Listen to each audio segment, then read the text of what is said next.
Agrochemicals has always worked in a clean way, and let's say that our main purpose is the direction of sustainability and environmental issues, is to change that mentality, is to change the mentality that has the Colombian floricultural receiver and turn it into a purely green sector.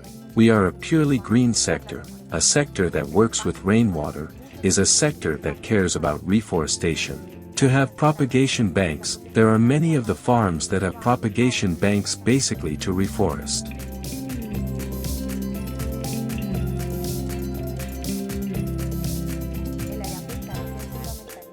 The farm itself, and also to serve as banks to other farms that also want to reforest. The environmental area is very fundamental in all the processes, since we work transversal to them in several very interesting topics. For example, the management of the residues. We also manage the topic of the care and protection of the water resource, and in turn we work other topics of biodiversity and landscaping. I say that we work it transversal because from each of the processes, production, post-harvest, MIP, MRF, different types of residues are generated that can be worked in a recyclable or reusable way within our same processes. Those that are already totally disposable, we dispose of them with entities that are approved by the corporation or that establish a closing of the cycle of these products or of these residues that are generated. For example, at this moment we are working with a very cool company that is closing the cycle of greenhouse plastic and transforming it into poles for tutoring. This is a very interesting factor because we are changing the material, such as concrete and guadua.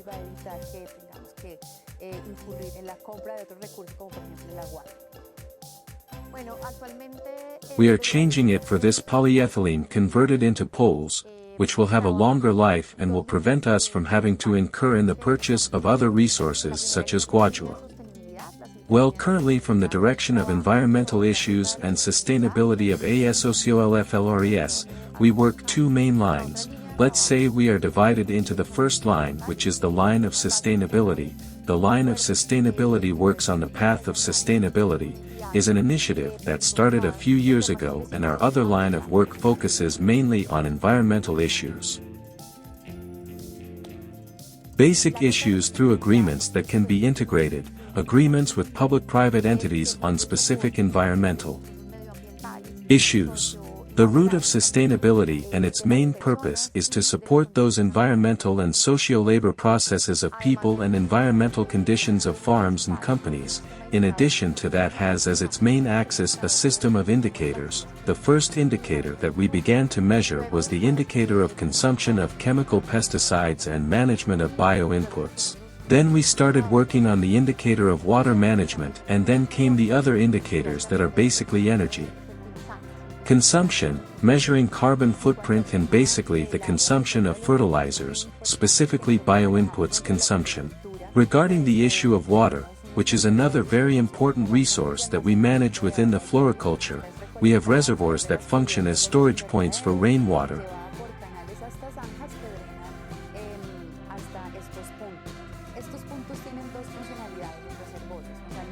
This is collected through the roofs of the greenhouses, carried by channels to these ditches that drain to these points. These points have two functions. The reservoirs, for example, we have tinglas. We have herons that can form a temporary habitat in these reservoir spaces to have their young, their eggs, and accompanied by a biodiversity also very interesting in tree species, where we also work a lot on the issue of planting native trees for conservation and protection of water resources.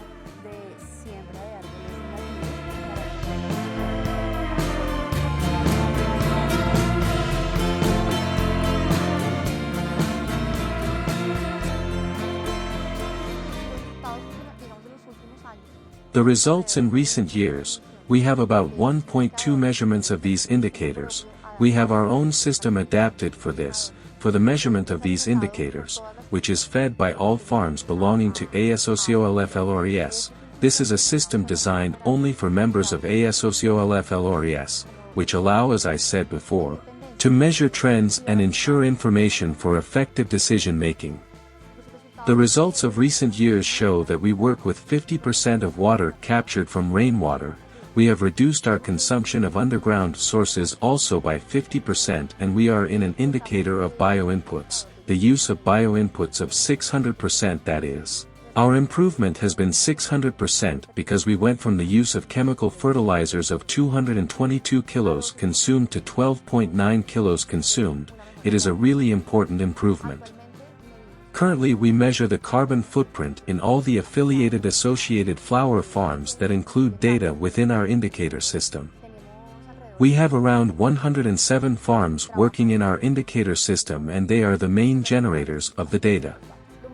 The most important thing is that the farms have developed a culture of sustainability that allows them to update their indicators on a monthly basis and measure themselves. That is the most important thing, measure their performance, environmental performance, social performance as well, because these indicators also include a part that measures absenteeism, social and labor practices. They are also being measured continuously and are competing by benchmarking each other. This is a way to standardize the processes and generate results and identify those points where we need to improve, and then we take care through an accompaniment program to implement best practices to accompany the farms to develop this path of best practices.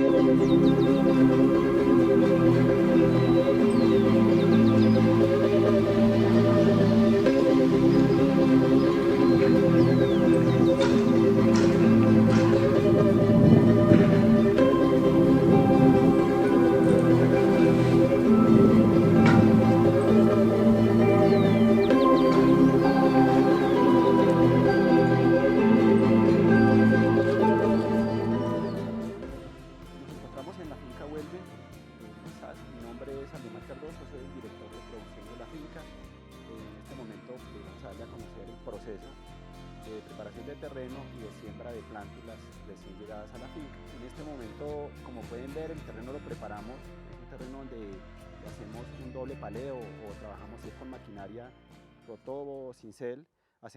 We are at Vuelven SAS Farm. My name is Aldemar Cardozo. I am the production director of the farm. At this moment we are going to show you the process of land preparation and planting of seedlings recently arrived at the farm. At this moment, as you can see, we prepare the land. It is a land where we make a double shoveling, or we work if it is with rototilling machinery or chisel. We make some applications of amendment to put the land in field capacity, and from which the instruction is given for the subject of planting. Some seedlings arrive, as you can see here. These are the natal Bryant seedlings, from which we start with the sowing process. We have a measuring rod and the sowing is done in 3 rolls. 3 rolls means that they go one in front and the others would go against the front of what we sow on one side. We sow with 2 rows at 17 centimeters between plant, and between row and row would go to 30 centimeters. It is very important that the sowing is very well organized so that the production is not lost when we are in this process. I am going to give you a brief explanation in this bed of how we do the sowing. As you can see, the rod has some measures, which is a very normal tube of the farm. More or less at 17 centimeters we make a small incision in the soil.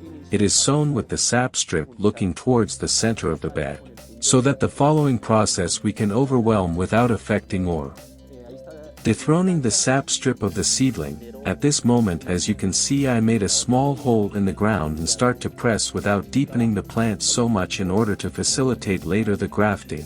There is the first plant. I generate the next hole in the other measure and I do the same work. Obviously here we put some direction so that the sowing is not going to be twisted, let's say, but that it is more or less direct. The next plant would go in this sector more or less between bobbins. As I said at the beginning, and that is the beginning of a rose plant as we do here in the farm, and the grafting I will comment in the next block, how we do the grafting. For now it is a brief comment of how we do the planting of a rootstock recently arrived to the company.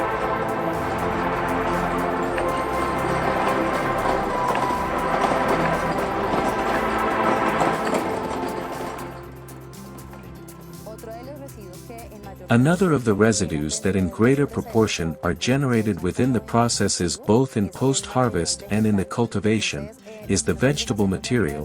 What we do within the process is to take it to the composting area. We turn it into organic fertilizer. The fresh vegetable material arrives with all the water to the composting area for a process of chopping. It is assembled in a panellas or some drawers where it begins to have a natural decomposition. We only add water and this leads to that we can have the organic fertilizer which is reincorporated into the fertilization program and again to the beds of the greenhouses.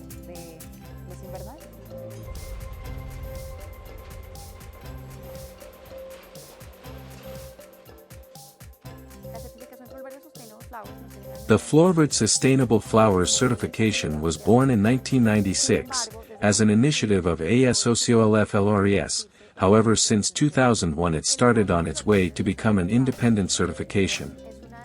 The Floribert Sustainable Flowers Standard is a socio-environmental standard that consists of 14 chapters.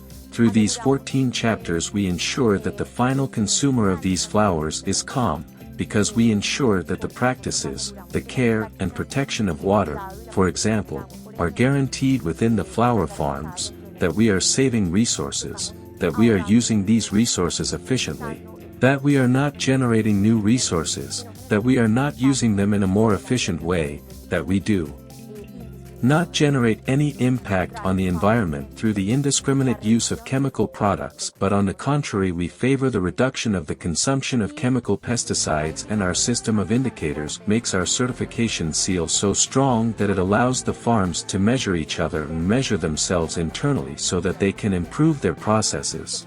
As the years go by in terms of their certification system, the greater the maturity of the Flor Verde certification, there is a greater guarantee of the efficient use of natural resources and also of the best social and labor practices within the farms, which means, as I said, that the final consumer will have peace of mind because we respect human rights, we do not allow child labor, and besides that we do not allow indiscriminate use of water, energy.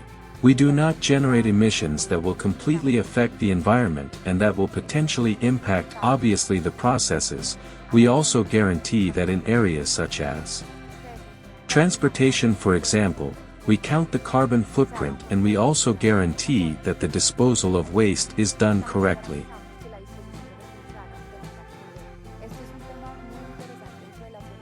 This is a very interesting topic within floriculture, because not only is the activity as such of exporting flowers, each stem or each flower that is harvested has behind-the-scenes processes well marked and very interesting with protection and care of all resources to promote this delivery that is given as a purpose to the customer.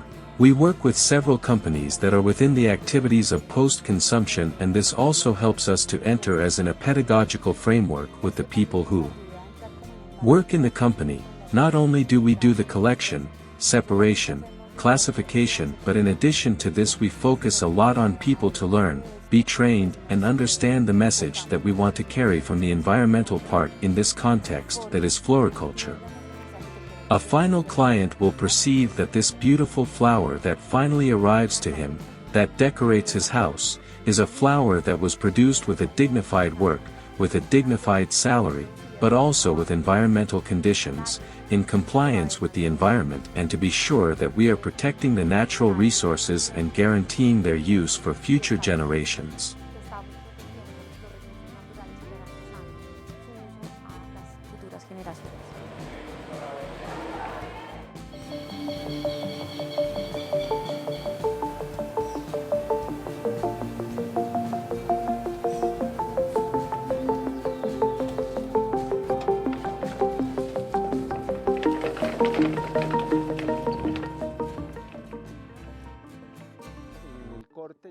In the cut, and when we have the plants formed, we start the issue of cutting. The cut is handled with a cart that we call cutting cart here on the farm, depending on the size of flower, and also defines how many stems we will place in the tobacco. In the case this is the Esperant variety, we handle 20 flowers per tobacco. We have in the cutting cart a guide so that the flower is well ordered and we do not have mistreatment. To avoid claims or phytosanitary problems in post-harvest, we handle 20 flowers per tobacco. We have in the cutting cart a guide so that the flower goes well ordered and we do not have a mistreatment, so we do not have claims or phytosanitary problems in post-harvest.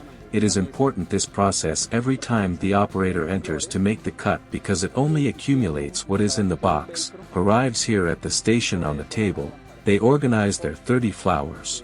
The tobacco has a velcro and on that they tie it so that in the transport of the crop to the post harvest we are not going to have any mechanical damage in the productivity.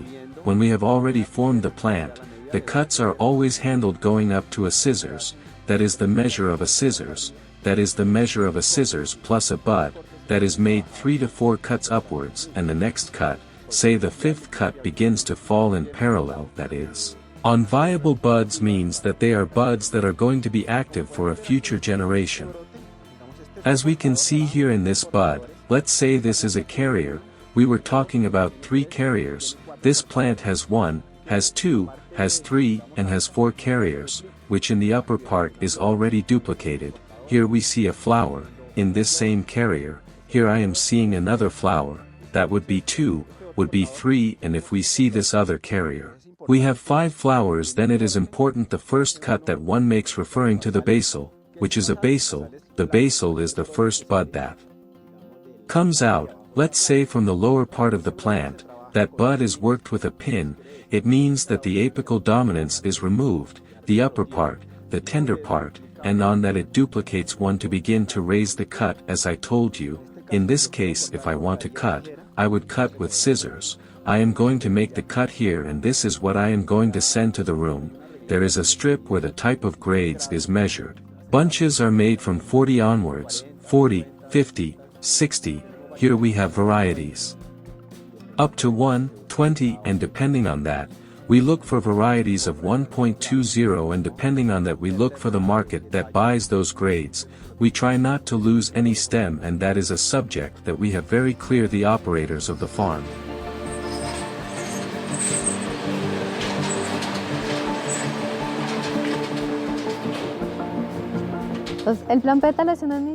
The Beta Plan is an initiative of ASOCOLFLORES, which since 2006 seeks to mitigate risks in people, product, processes and impact on the planet, through good practices. From ASOCOLFLORES coordinate with more than 30 public-private entities good practices related to issues of communication, coordination, traceability, systematization of information, reducing paperwork.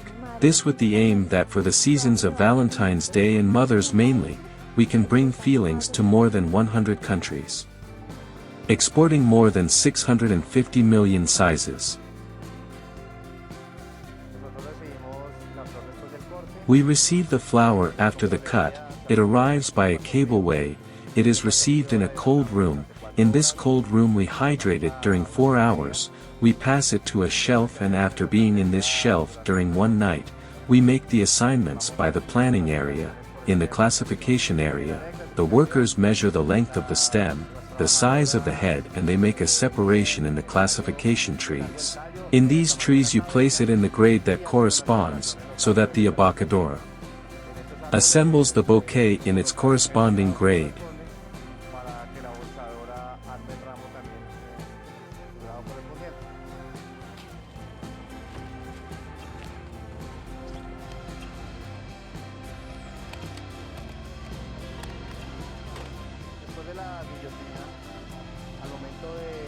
After the guillotine, at the moment of hydrating the flower after 24 hours we begin to separate by client what they have requested.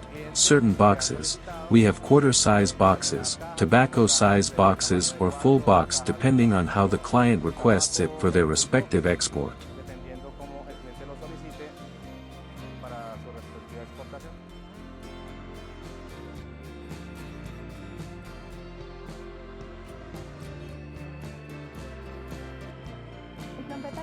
The Petal Plan was born in 2006, mainly thinking about security issues within the logistics chain of the sector, but, as we have been 17 years with the Petal Plan, we have been working in an increasingly comprehensive manner, involving many more authorities, is involved the Ministry of Commerce, Industry and Tourism, the Ministry of Transport, the Ministry of Agriculture, ICA, DIEN, Anti-Narcotics Police, the different airport and port concessionaires, associations of agencies, cargo operators, airlines, authorities. In other words, we have made it more and more integral, with the objective that good practices, we have made it more and more integral, with the objective that the good practices are not only for one actor but for the whole industry, and as we involve more and more actors that makes us have better and better results within exports, and what we want is that these good practices that we have within the Valentine and Mother seasons,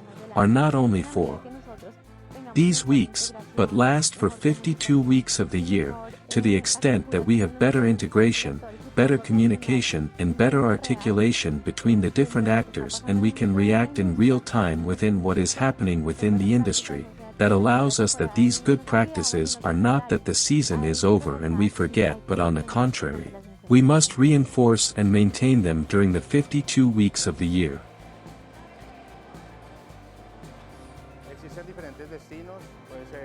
There are different destinations. It can be destination to USA that you can have the flower the next day, as you can have a destination to Russia that after arriving at the airport can be 5 or 6 days in a truck, and after delivery can have them to 15 days or 20 days vase life.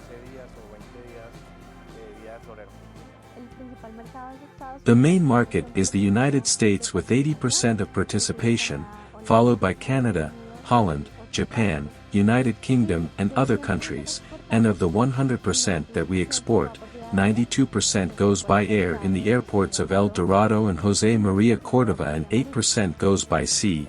The sea route has also been a form of innovation that the flower sector has had, which has made the flowers that one would think that it is difficult to export by sea. Let's say that the flower growers have found the maritime route as an alternative within the export issues. In 2020 the export was 95 to 5, 95 by air 5 by sea. In 2021 increased to 8% by sea, and is another way to export, and that means another way in other protocols of production, cutting and hydration of the flower to reach various destinations such as USA, UK, Chile. We arrived in the United States and Chile.